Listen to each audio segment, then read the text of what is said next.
Good evening, everyone. How are we doing?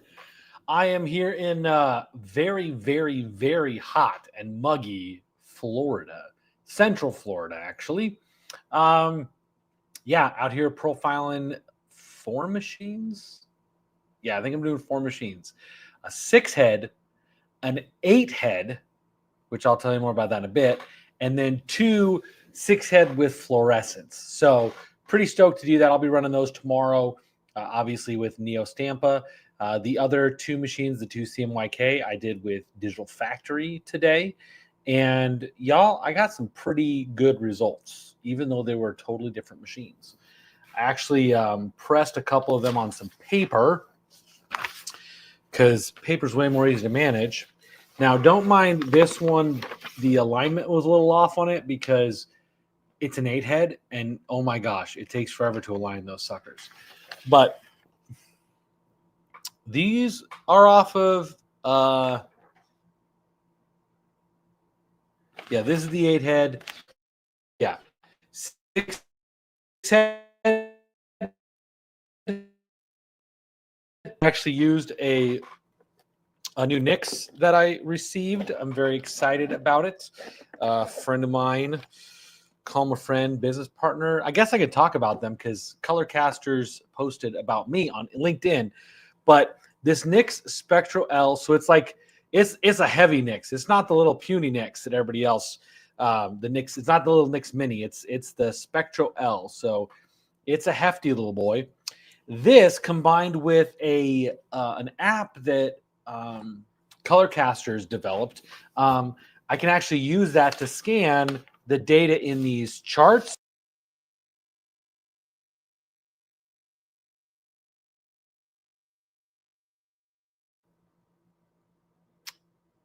Okay, my mic's been acting up a little bit. Anyway, I can actually scan these, and I have both printers printing nearly identically to each other. I'd show you guys the app, but I'm actually using my phone right now to help me feed a decent mic feed through the live stream. But hey, do me a favor. Kevin's already said hello. Hello, Kevin. Are you currently home in Ohio, or are you on the road right now? Um, Kevin is a fellow road warrior, though he's been doing it a lot longer than me. Um, yeah, I was in California this week working on a project with Colorcasters. They're do similarly to what I do, but in the larger print space. Jim, who heads that up, is actually a G7 trainer. He was my trainer at my G7 class. That's where we connected. And they're working on a project right now that they wanted me to join them with. I can't talk about the project, but I can talk about that I'm working with Colorcasters. So that's kind of fun. So it and definitely a different experience. Calibrating machines to a specification. Hey, Jonathan. Um, yeah, trying to calibrate a machine to specification is really funny because in the greater print world, there's more, I think, more desire for a specification to be calibrated to, whereas in the DTF world, I think people just want like really saturated colors.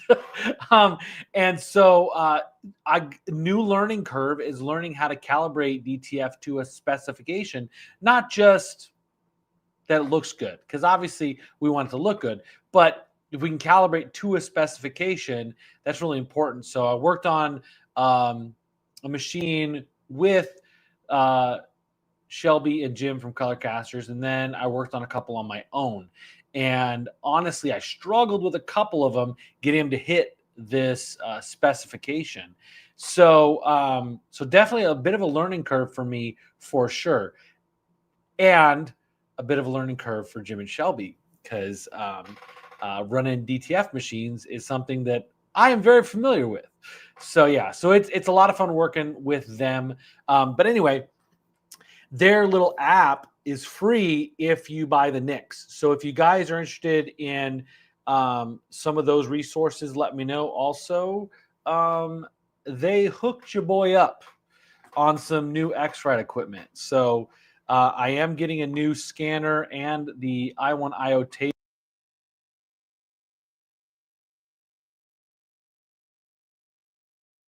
which is the automated table scanner.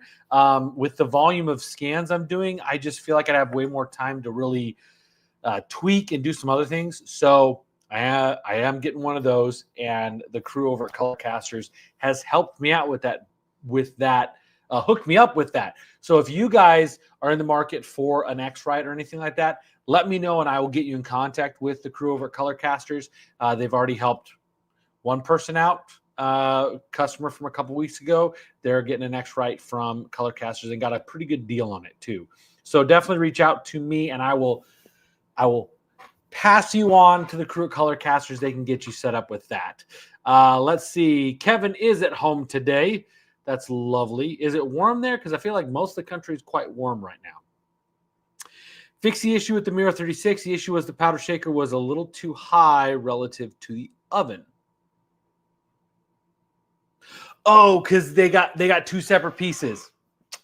At first I was like, huh? But yeah, okay. That makes sense. Glad to hear you got it up and running. Yeah. So anyway, on the road, I've been in more shops in the last couple months because, well, I'm out on the road.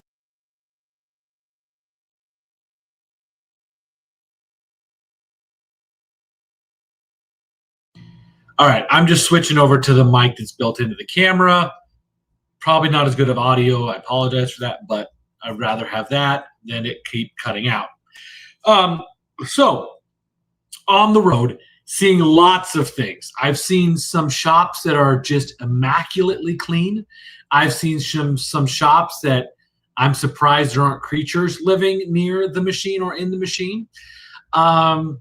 I think that's the biggest thing that I've kind of taken away from the time that I've spent in a bunch of different shops is that, y'all, environment is critical. And I know I talked about it the last time I did a live stream, or the last time I did a live stream on the road was talked about environment. I got to drive that home again, guys. Environment is critical. The shops I go into that are climate controlled, like between 70 and 75, and their humidity's dialed in, their printers print really, really well. And so, yeah. So when it's hot out, like it is for Kevin in Ohio, you got to run that AC. But guess what? That AC is dehumidifying your air. So if you're in a place like Arizona, like me, where it's friggin' dry all the time, you need to run that humidifier.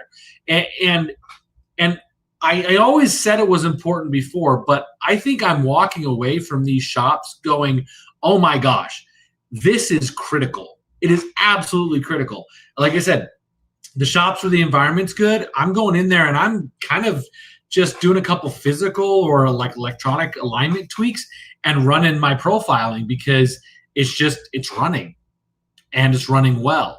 So that's one of the biggest things I've noticed going into other shops.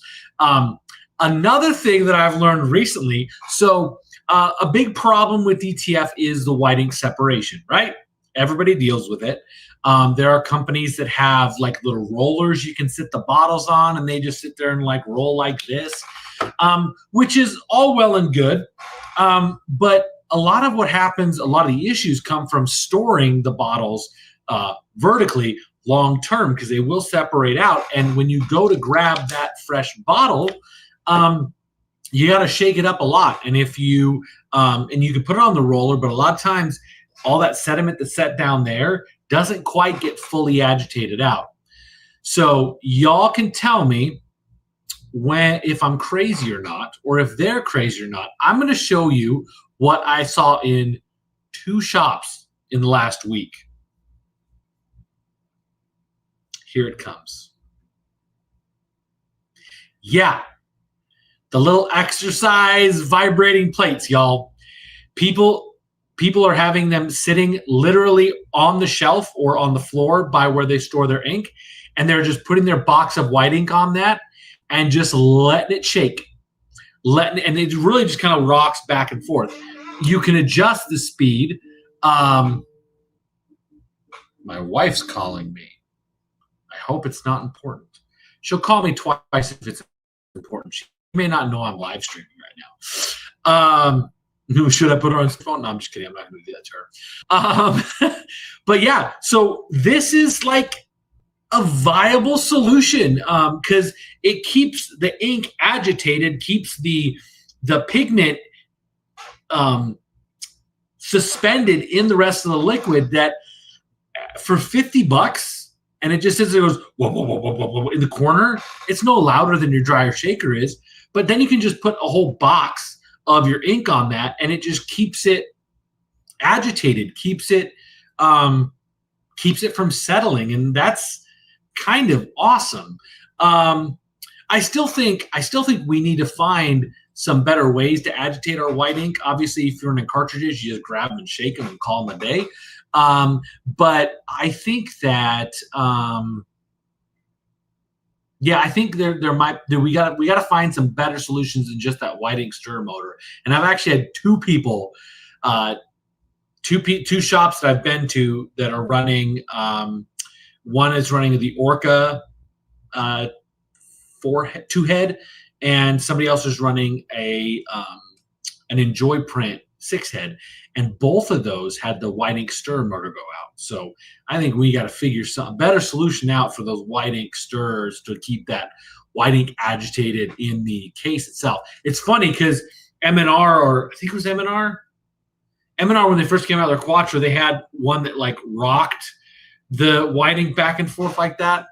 I don't think it's necessarily a bad option, but yeah.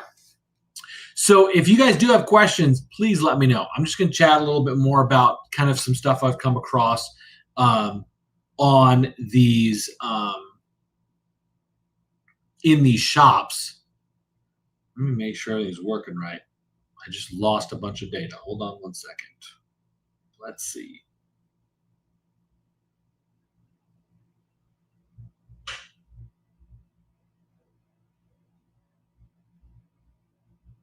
Yep. Okay. We're still good. Sorry about that. Let's see.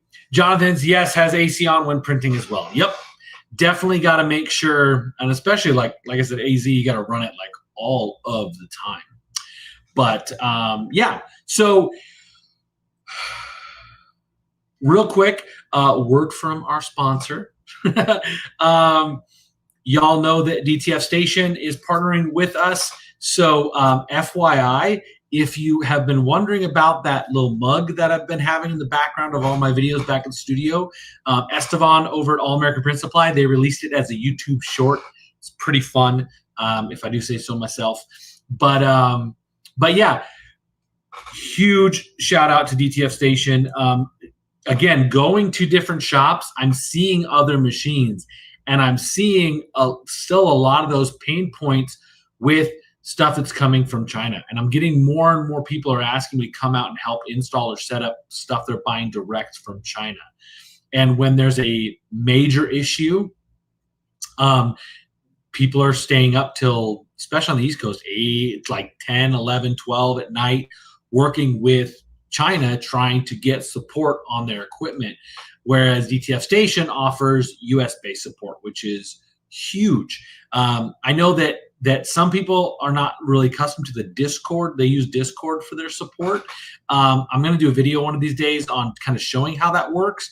Not everybody's a big fan of the Discord thing, but I love it because I can actually go through and look and search people that have already reached out to tech support about something, and I might already find a solution in there without even having to like engage with tech support, which obviously you can engage with them, but you can find the solution pretty quickly in a lot of cases. So huge thanks to DTF Station for sponsoring all of these live streams.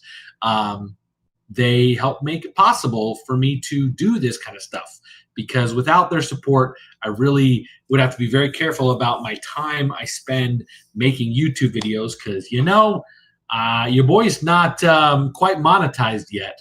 So I don't make any money off my YouTube videos, but I know they are helpful. So thanks again, DTF Station, for sponsoring these live streams. I really do appreciate it. All right, let's see. In Digital Factory, is it possible to have a print do multiple passes? So the the pass modes, there's a little bit of like a misconception. The number of passes is usually directly tied to the resolution. So what are you trying to do with those multiple passes? Sends the print multiple times. Yeah. So you're probably going to want to change the resolution. Are you having trouble with the print not being vibrant? Is that what we're trying to do? But yeah, pass modes. So early Chinese machines, you could do like a certain resolution and change the pass mode. But all of the new stuff that I've been working with, it's set like the i3200 printheads are like 720 by 1200 is 4 pass. 720 by 1800 is 6 pass. 720 by 2400 is 8 pass. So generally, pass modes are tied directly to resolution. So let me know what you're missing that you feel you need more passes, Jonathan, and I should be able to try to help answer that. Getting banning my prints. Just trying to figure out what the issue is. I print 600 by 600. So the Epson G6070 has a different print head. They have their own bespoke print head. Obviously, Epson's going to keep the fancy stuff for themselves. But I would guess that's too low of a resolution. I would probably do like a 600 by 1200 at a minimum. Obviously, it's going to slow down the printer. It does. I'm sure that their advertised speeds were probably running on that 600 by 600 print mode, but I think you will find a better result shifting that to a 600 by 1200. You know what? If Estevan or anybody from All American Print Supply is watching the live stream, if you could chime in on that, that'd be awesome. Since I don't have personal experience with the G6070 yet, my gut would say just try a different resolution. So 600 by 1200. See if you have a 600 by 1200 option. But yeah, you know what? I mean, if I find myself in California again, I might pop over and like play with it a little bit because I would love to get my hands on that Epson a little bit. Yep, cool. Yeah, definitely just drop me an email and let me know because the whole class would love to know the answer to that. But yeah, generally pass mode and resolution are tied to each other. Banding is not actually, is it in a specific color, Jonathan? Is it just coming from like a cyan or a magenta or something like that? Let me know. But banding comes from a lot of different sources. It can be from just not using a high enough resolution or trying to push the machine to go too fast. It can also, it's all colors. And your humidity is where it should be, because that's the first thing. The first thing when somebody bands, I'm always going to ask, what's your temp, what's your humidity? Because those are the two, like the majority of the time there's banding, it's a climate issue, temperature and humidity. That being said, the next thing is like, what is your pass mode you're using or your resolution you're using? Also, I have seen shops that had a lot of banding problems when I just built them their own color profile. It all of a sudden didn't band as much. Banding can also come from like ink starvation and stuff like that. Yeah, low 50s. That should be fine. Yeah, I think you're just probably using too low of resolution. Because sometimes you can get away with like a low resolution if it's like white only. But it depends.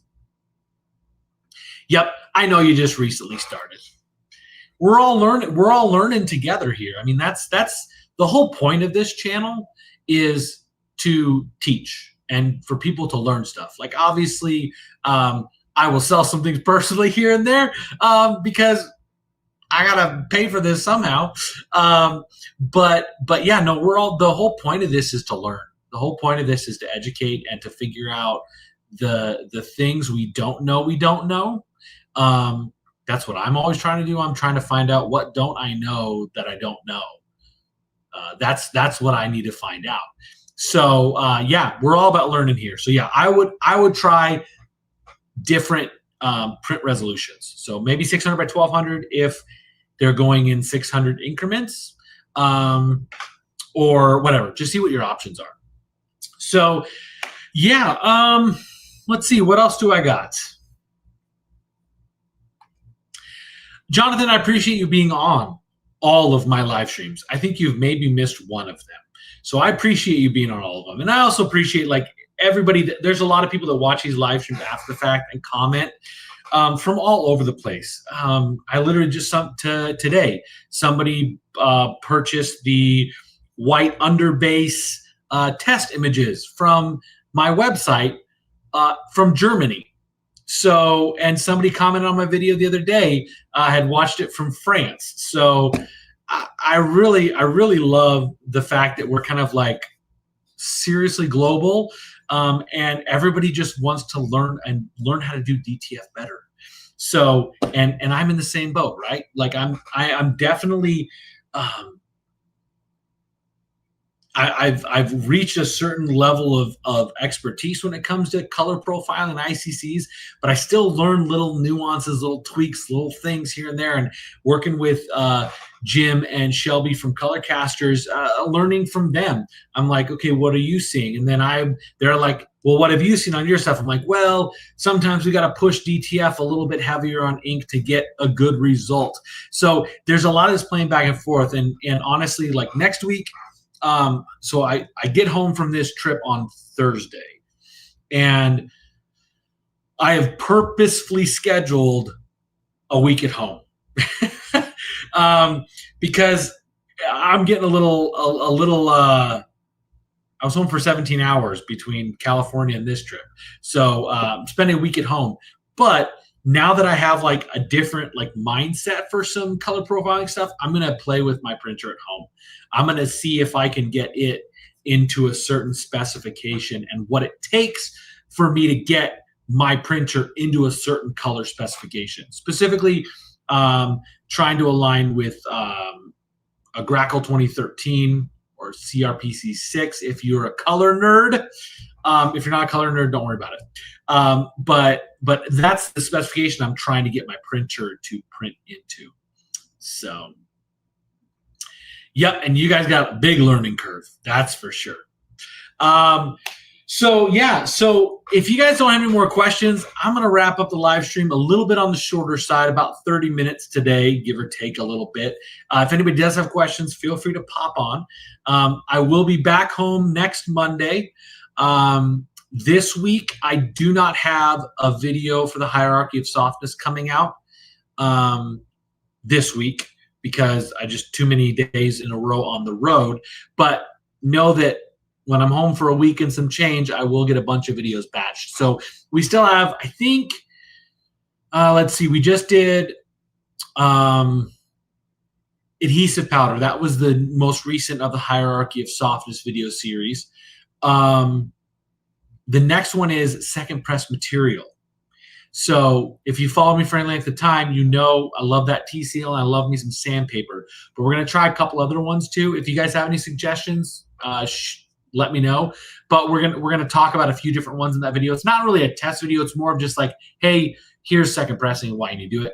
And then after that, I'm going to cover film and ink. And I'm probably going to do those two in like one video together because they're not things that are, I mean, film is easier to test than ink, but ink, man, you got to rebuild profiles. There's so many other things that come into play with that from a softness standpoint. But I know a lot of people chase ink and film trying to achieve softer hand feels. So I'm going to cover that. And then we're going to get into some other videos. So we got Willa DTFs are coming back.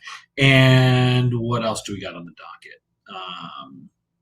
I am doing a video on, like, we talked about it a couple weeks ago on a live stream. I'm going to do a dedicated video for testing different waveforms. So a dedicated video on that's coming out pretty soon. But yeah, I appreciate y'all. I appreciate you guys tuning in, even when I don't do my normal scheduled time. Next week, we'll be back at my normally scheduled time. 1 p.m. on Monday, Eastern time, 10 a.m. Pacific. And yeah, I think I'm going to call it because my camera just glitched out on me. So my technology is probably freaking out because I'm in a hotel. Anyway, thank you all so much. Jonathan, you are welcome as always. And I love getting your insight on that machine because you're the only person I know personally that has that new Epson G6070. So keep the info coming because I love sharing. I know we're going to have other people that follow and find find the channel here that are going to be doing having that Epson G70. Oh, also, side note, follow Colorcasters. I think it's a Jim and Shelby show on it's a podcast. I did an episode with Jim, so good times. Anyway, that's it for this week. Thank you again so much for tuning in. We'll see you next Monday, normal time. Hopefully I'll get another video out this week. We will see. But anyway, appreciate you all. See you next week. Stay safe. Stay cool. All the things. I'm going to go grab some dinner. Bye, guys.